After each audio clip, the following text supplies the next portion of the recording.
Hello, welcome to Swampscott Update. I'm Aiden Bonner. Here are today's top stories. Now, before we begin, let's take a minute to remember our big blue B's. Bed, bath, beyond, and of course, be kind. An evacuation drill was recently held here at SHS, where hybrid model students were forced to forget about social distancing to stand in a parking lot with little room to breathe. Meanwhile, remote students had to stand in their driveways until their friend in the building texted them that it was over. Now guys, I'm only joking, but let's be honest. Since when has distancing stopped us from having a great time on a cold day? Many students have expressed confusion with the recent strategy of having different entrances and exits for each of SHS's 3 floors to accommodate for social distancing. Said admin, "Okay, you figure this out then." Reports show that Kings Beach's awful smells tend to be worsened on the Thursday of each week. Local professionals attribute this stink bomb to Diana Ploss and the army of Trump supporters who willingly show up to make a fool of themselves. Mandatory mask zones have been recently established across town, ensuring that people take measures to prevent the spread of the virus. Unfortunately, you will still be able to smell the people participating in the Trump rallies with your mask on. Town alumni and union buster David Portnoy recently reappeared on Tucker Carlson to discuss the individual's right to go out to public spaces and to even hold personal holiday dinners, despite the virus going around, being praised as a voice of common sense by Carlson himself.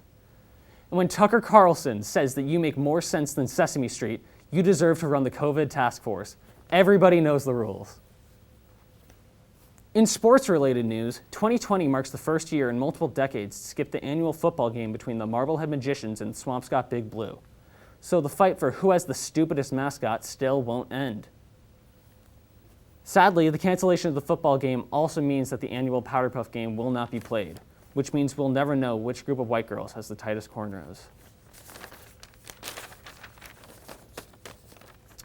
On December 4th, an email was sent out to students at SHS giving its advice on how to handle the recent uptick in stress and anxiety levels. Immediately after the email was sent, everybody received give or take 30 Google Classroom notifications for assignments all due at midnight. Thank you. Breaking news. There's been another case of COVID-19 here at SHS. If you are a teacher following proper protocols involving distancing with your face shields, you should be fine. Okay. And if you are a student watching this, you didn't hear anything, everything is fine. We are now entering week 8 of Sink Watch in the Art Wing Boys bathroom, where the water to the no-touch sink has been shut off while the push-to-use sink functions perfectly fine. Live on the scene is our field reporter.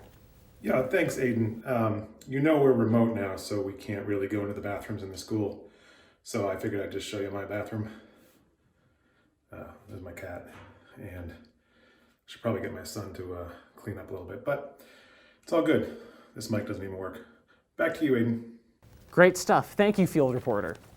Well, thank you for tuning into this episode of... This isn't the right... Can we fix... Okay. Thank you for tuning into this episode of Swampscott Update. My name is Aiden Bonner, and I'm the only person delusionally confident enough to produce Kohut's Corner and host this show at the same time. Good night.